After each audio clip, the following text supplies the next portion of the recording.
Halina tayo po't panoorin ang mga aral at mga mensahe ng makabagong panahong katuruan. Mga katuruan at aral na nagmula pa sa lumang kaban ng tipan. Mga katuruan, mga hula, mga mensaheng matagal nang kinalimutan ng kasaysayan. At sa ngayon tayo po ay nasa dulo na ng huling panahon, ay muling binuhay ang salita, ang diwa na dala ng mensahero na siyang galing dito sa dulong silangan.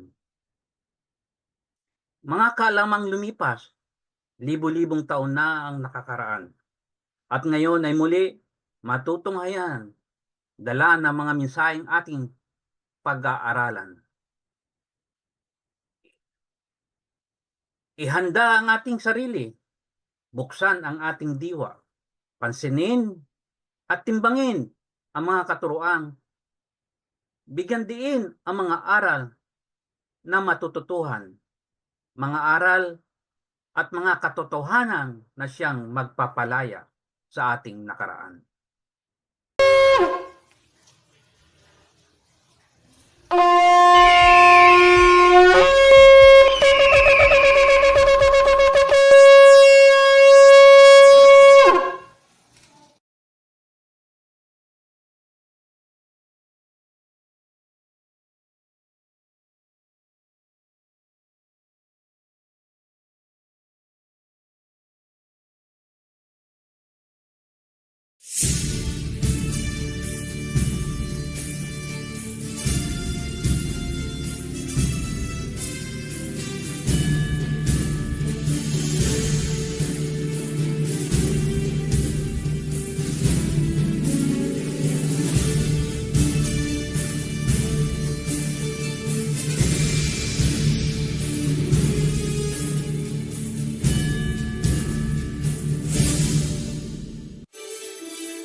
Masayang balita mga Oferians! Ang video na ito ay pagpapatuloy ng ating pagtatalakay sa mahahalagang bahagi ng Mi Ultimo Adios at ito rin ang simula ng ating pagtatalakay tungkol sa kontrobersyal na issue na di umano'y nagkaroon ng retraction si Rizal. Ang issue na ito ay nagsasabi na binawi daw ni Rizal ang lahat ng kanyang sinabi at obra at siya ay nagbalik loob sa Roman Catholic Church.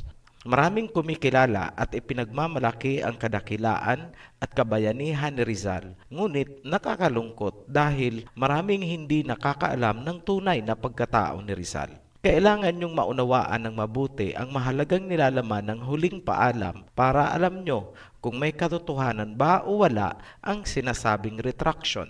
Panoorin nyo rin ang buong Rizal series para malaman nyo kung gaano kalalim ang misteryong natuklasan ni Rizal kung kaya siya ay pinatay. Sa nakaraang video, ipinakita natin ang pinakamahalagang mensahe ng Last Farewell na matatagpuan sa stanza number 13. Tatlong bagay ang inyong matutunghayan sa video na ito. Una, bakit sinabi ni Rizal na ang kanyang lupaing tinubuan ay bahagi ng Eden? Pangalawa, ano ang natatagong lihim na pagkatao ni Rizal? Pangatlo, ano ang katotohanan tungkol sa di umano'y retraction na ginawa ni Rizal bago ito ay pinatay? Simulan natin sa stanza number 1 ang pagtatalakay natin. Basahin muna natin sa Spanish. Adiós, patria adorada, región del sol querida, perla del mar de oriente, nuestro perdido Eden. A darte voy alegre la triste mucha vida, y fuera más brillante, más fresca, más florida. También por ti la llera por tu bien. Sa English, goodbye, beloved homeland, region of the dear sun. Pearl of the East Sea, our lost Eden. To give you, I am glad, the sad musty life, and it was brighter, cooler, more florid. I would also give it for you. I would give it for your sake. Ang unang istansa ni Rizal ay isang paglalarawan ng ating lupain. Sinabi niya na tayo ay nasa east or silangan kung saan sumisikat ang araw. Sinabi niya rin na ibibigay niya ang kanyang buhay para sa lupang tinubuan. Yan ang pinaka-essence ng stanza number 1. Dalawa ang mahalagang bagay na kanyang binigkas, Perlas at Eden. Kung ang nag-aanalisa ng salita ni Rizal ay walang alam o ideya na pinag-aralan ni Rizal ang Biblia sa salitang Latin, Greek, Hebrew at Spanish, sasabihin niyang yan ay isang artistic poetry lamang. Ngunit naniniwala ang Oferian heritage na higit pa sa pagiging poetic or pagiging makata ang dahilan bakit sinabi ni Rizal na ang Eden at Perlas ng Silangan ang kanyang tinubuan. Sinabi ni Rizal na nawala sa atin ang Eden. Hindi po symbolic ang paggamit niya ng salitang Eden. Literal po, himinit na itong lupain natin ay bahagi ng Eden. Ngunit nawala sa atin dahil sa pananakop ng mga dayuhan. Ngayon, bakit o paano nalaman ni Rizal na bahagi ng Eden ang lupaing kanyang tinubuan? Mauunawaan natin kung muli nating babalikan ang kabataan ni Rizal. Bata pa lang noon si Rizal ay nagbabasa na ng Spanish Bible sa pagpapatnubay ng kanyang ina. Sa mura niyang kaisipan, nalaman niya ang kwento ni na Adam and Eve kung saan sinabi na sila ay nakatira sa isang lupain na sagana ng ginto at kung saan matatagpuan ang bdellium o perlas. Maaaring sa mura niyang kaisipan, ang dating ng kwento ay tila isang pantasya na kwentong pambata lamang. Ngunit, noong lumaki na siya at sa panahong sinusulat niya na ang Noli Me Tangere, napag-alaman natin na siya ay nagbasa o gumamit ng Latin, Greek at Hebrew na Biblia. Malalim na ngayon ang kanyang pagkakaunawa tungkol sa kwento ni na Adam and Eve at higit sa lahat ay ang tungkol sa Garden of Eden. Sa kanyang pananaw ngayon, ang kwento ay hindi pantasya at yan ay makikita natin sa kanyang Mi Ultimo Adios. Hindi lingid sa ating kaalaman na may kahabaan ding panahon ang inilagi ni Rizal sa Espanya.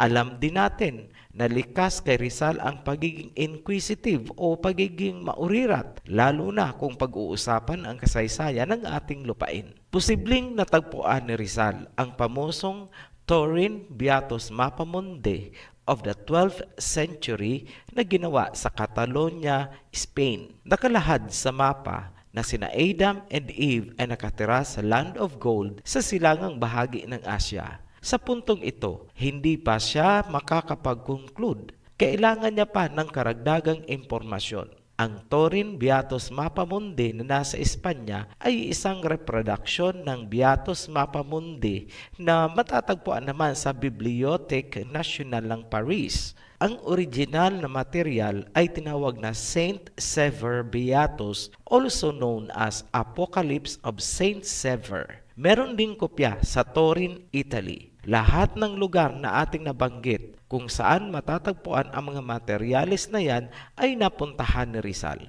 Mapapansin nyo yan kung rerepasuhin ang kanyang mga travels abroad. Pangalawang material na maaari ding natagpuan ni Rizal ay ang written history tungkol sa lupain ng Pilipinas mula sa compilation ng Jesuit historian na si Francisco Colin. Ang compilation ni Francisco Colin noong 1690 hanggang 1691 ay matatagpuan din sa Madrid, Spain. Sinabi ni Colin na ang primary or pangunahing tumira talaga sa ating lupain ay sina Ophir, Havila at Tarshish. Alinsunod daw ito kung paano hinati ni Noah ang mga lupain pagkatapos ng baha ayon sa nakasulat sa Genesis. Ang pangatlong material na maaaring nakita ni Rizal ay ang calendar page ng librong The Very Rich Hours of the Duke of Berry. Ipinakita na sina Adam and Eve at ang Garden of Eden ay matatagpuan sa eastern end of Asia kung saan hindi malamig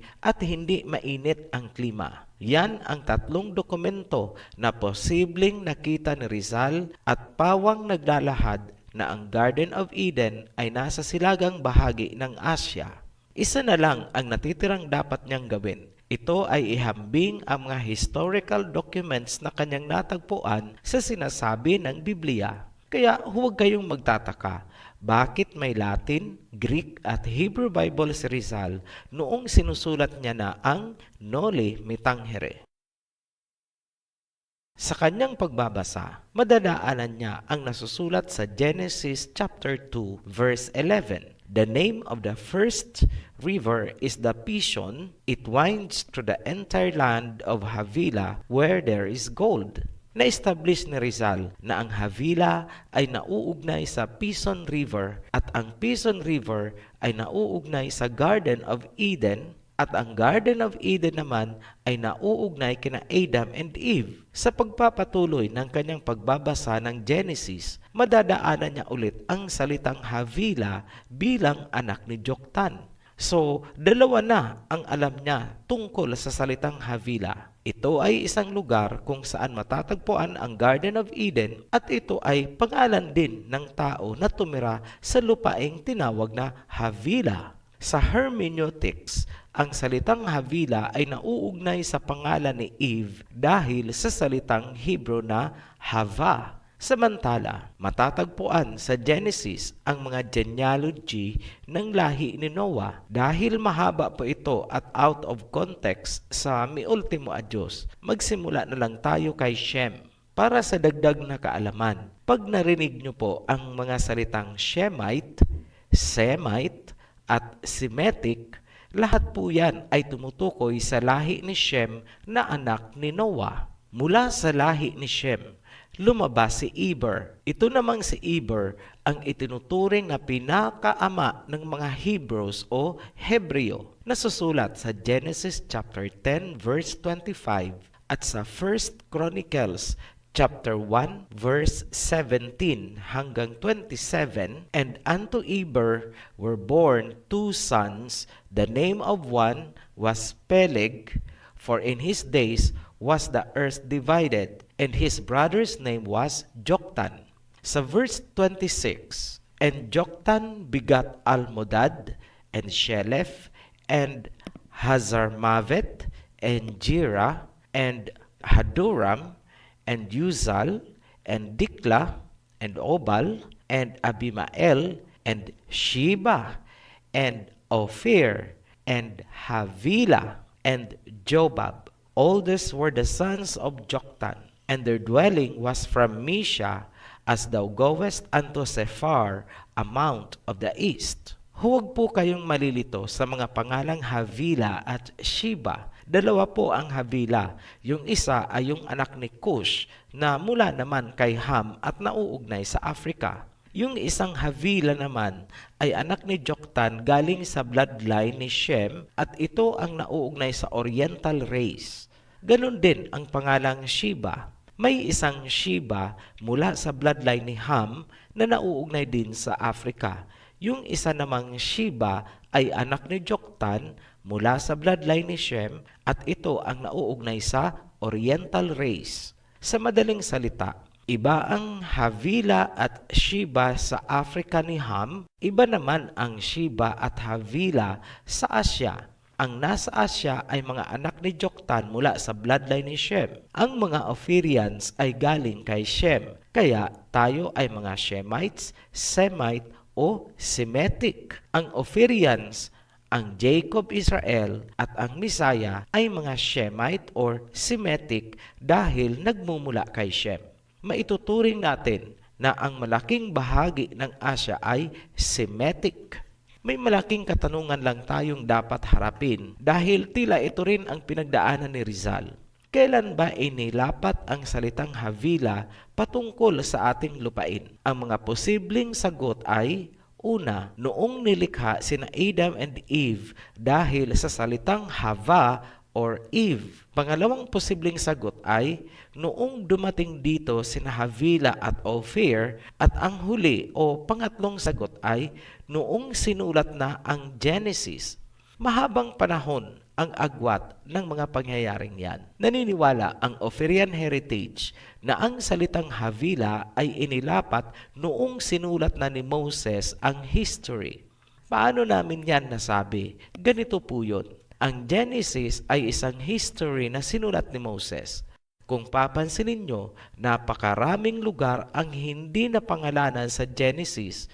Madalas, mga direksyon lang ang nakalagay gaya ng east or silangan. Sa makatuwid, sa panahong nakatira dito sina Adam and Eve, hindi pa ito tinatawag na Havilah. Ang pangalang Havilah ay inilapat bandang huli na noong sinusulat na ni Moses ang history or Genesis. Dalawang pangyayari ang naging basehan ni Moses para ilapat niya ang Havilah para sa lugar. Una, dahil kay Eva.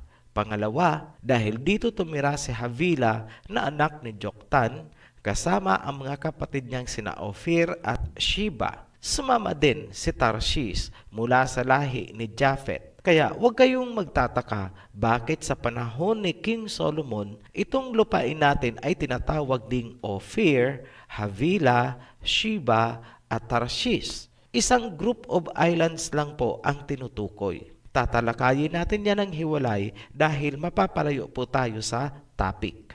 Mula sa pananaw ng isang manunulat na gaya ni Rizal, kitang-kita niya kaagad ang ugnayan ng mga pangyayari kung kaya inilapat ni Moses ang salitang Havilah bilang pangalan ng lupain. Napagtanto ni Rizal na kaya Havilah ang itinawag sa lugar na ito dahil dito pumunta ang mga anak ni Joktan at dahil dito rin tumira si Hava or Eve. Sa makatuwid, naririto ang Garden of Eden kung kaya ito ay bahagi ng Eden. Yan ang ibig ipakahulugan ng stanza number 1. Kaya ano ang sinabi niya?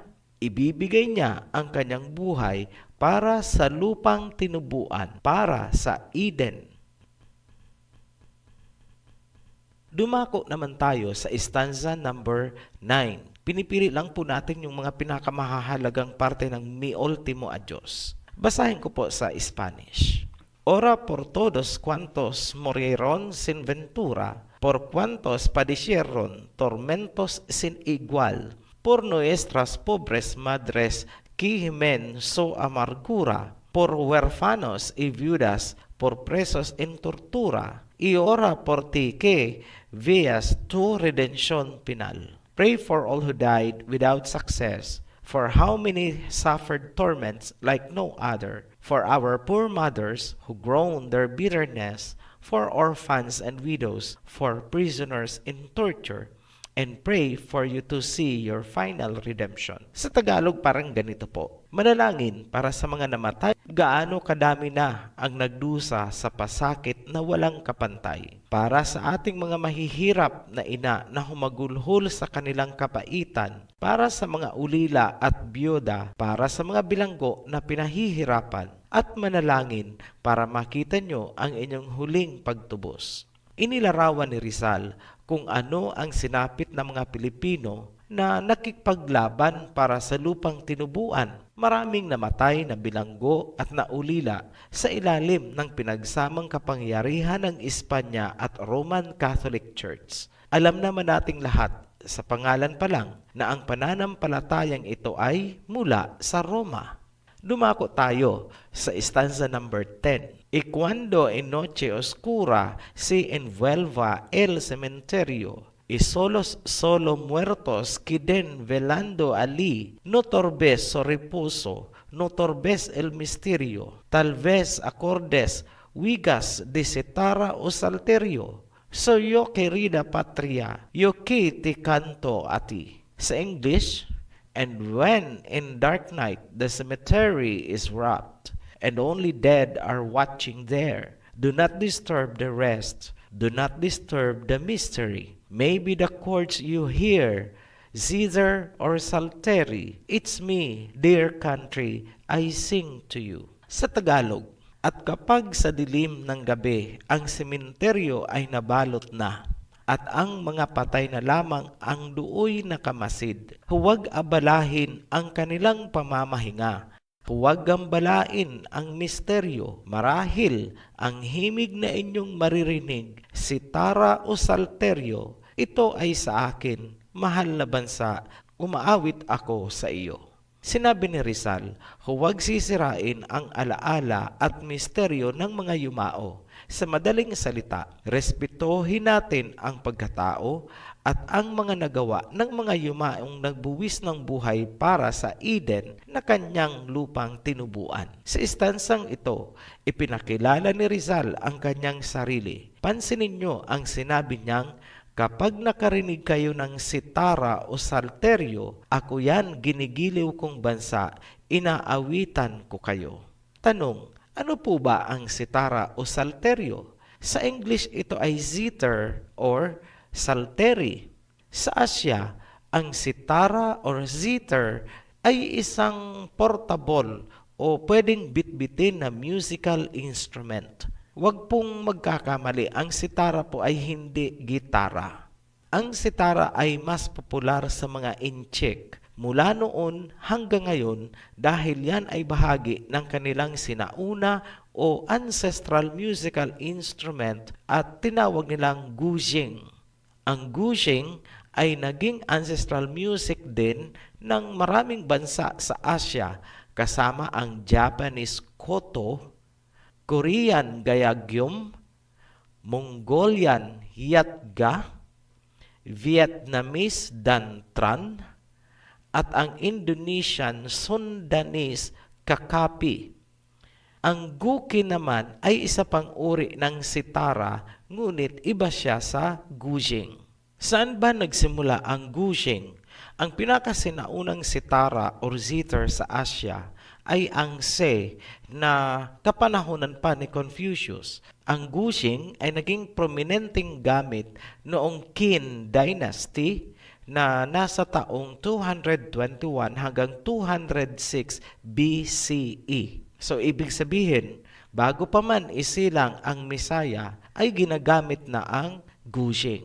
Ang salteryo naman ay kabilang din sa family ng sitara o zither, string musical instruments. Hindi alam ang eksaktong taon kung kailan ito unang ginamit, ngunit ito ay naging popular din naman sa Greece at iba pang bansa sa Europa. Naniniwala ang Oferian Heritage na ang sitara o salteryo ay mas popular sa China at ito ay napunta sa Europa sa pamamagitan ng Ancient Silk Road. Ngayon, itinuturo tayo ng sitara o salteryo sa tunay na pagkatao at pinagmulan ni Rizal. Makikita yan sa kanyang family tree. Tingnan mabuti ang simpleng chart na aming ginawa. Magsimula po tayo sa pinakamababa. Hanapin nyo ang pangalan ni Jose Rizal. Paakyat po tayo, ipinakita natin na ang tatay ni Rizal ay si Francisco Rizal Mercado. Ang tatay naman ni Francisco ay si Juan Mercado. Ang tatay naman ni Juan Mercado ay si Francisco Mercado. Ang tatay ni Francisco Mercado ay si Domingo Lamco. Ngayon, si Domingo Lamco, also known as Kuwa Yilam in Hokkien or Kiyenam in Mandarin, ay isang purong inchik mula sa Fujian province sa China. Siya ay isang Chinese merchant na nag-migrate sa Pilipinas noong 17th century. Ang impormasyong yan ay parehong nakumpirma ng mga Chinese at Filipino historians. Si Jose Rizal ay 22nd generation descendant ng Ke family ng China. Ngayon, alam nyo na kung bakit hindi banduriya ang sinabi ni Rizal na kanyang tutugtugin kundi sitara at salteryo. Dahil po, siya ay may dugong inchik. Tanggapin man o hindi ng mga Pilipino, yan ang totoo.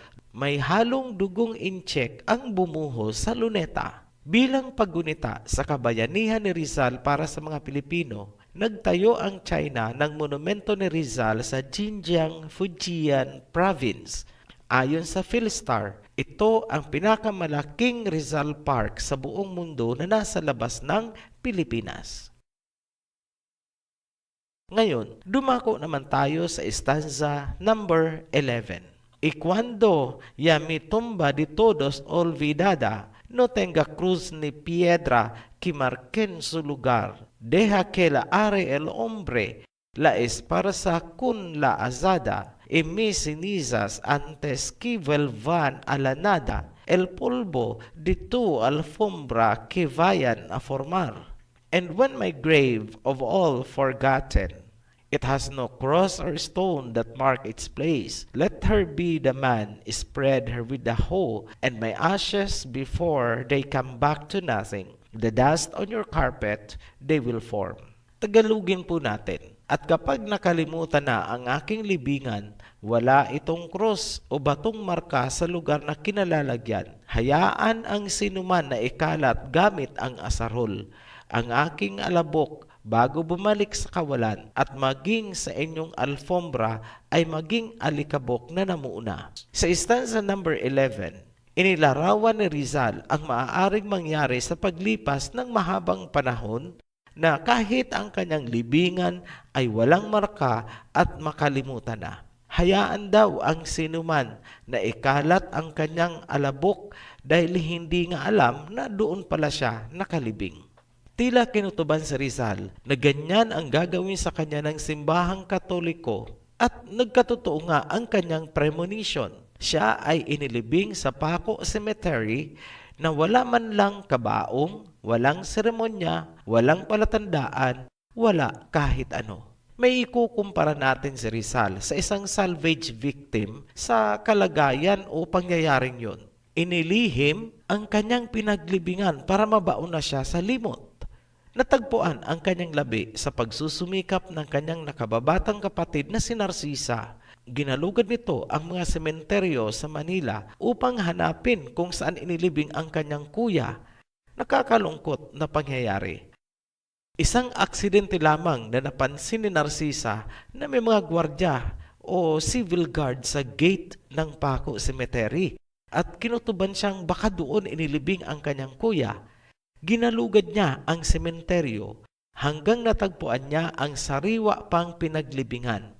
Binigyan niya ng pera ang sepulturero para lagyan ito ng palatandaan na may inisyal na RPJ.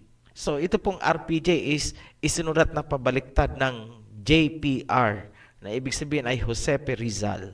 Noong August 1898, ang Pilipinas ay nasa ilalim na ng Amerika. Doon pa lang nabigyan ng permiso ang pamilya Rizal na hukayin ang pinaglibingan.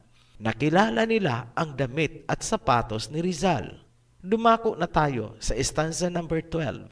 Entonces nada importa mi pungas en olvido, tu atmosfera, tu espacio, tus valles cruzare. Vibrante y limpia nota seré para tu oído. Aroma, luz, colores, rumor, canto, gemido, constante repitiendo la esencia de mi fe. Sa English, ganito ang nasasabi. Then nothing matters, forget me. Your atmosphere, your space, your valleys, I will cross. Vibrant and clean note will be for your ear. Aroma, light, colors, rumor, song, moan, constant repeating, the essence of my faith. Tagalogin po natin. Sa gayon, walang saysay ang lahat, kalimutan nyo na ako. Ang inyong kapaligiran, ang inyong puwang, ang inyong mga lambak ay tatawirin ko. Ang malalakas at matining na nota ay para sa inyong tenga. Halimuyak, ilaw, kulay, alingawngaw, awit at hinaing. Patuloy na inuulit ang kakanyahan ng aking pananampalataya. Kung ganun daw ang mangyayari na siya at ang kanyang pinagpaguran ay mabaliwala, kalimutan na lang daw siya. Dilisanin niya ang ating lupain. Ganun pa man, ang malakas na katotohanan ay mananatili sa bawat nota na ating maririnig, bawat amoy, ilaw, kulay, tunog, awit at mga hinaing. Patuloy daw na uulit-ulitin ito ang kakanyahan o katangian ng kanyang pananampalataya. Pansining mabuti ang huling linya ng stanza number 12. Sinabi ni Rizal, patuloy na inuulit-ulit ang kakanyahan ng kanyang pananampalataya sa bawat malalakas at matining na nota, sa bawat halimuyak, ilaw, kulay, alingawngaw, awit at hinaing. Tila may premonition or pangitain si Rizal na may lulutang na kontrobersya tungkol sa kanyang pananampalataya sa paglipas ng panahon. Kaya binigyan niya ng diin na magpapatuloy ang kanyang pananampalataya. Pananampalataya po saan?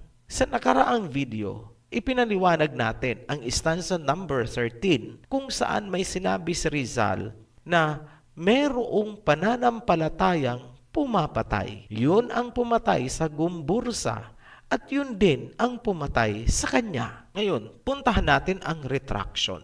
May sinasabi ang mi ultimo adios tungkol sa retraction issue na yan. May posibilidad nga bang mag-retract si Rizal? Makikita nyo kung meron ba o walang posibilidad na mag-retract si Rizal kapag naintindihan nyo ang ating mga video sa Rizal series. Sa ating pagtatalakay sa susunod na video, titimbangin natin ang mga argumentong inihaharap ng magkabilang panig. Marami po tayong anggulo na kailangang silipin tungkol sa retraction.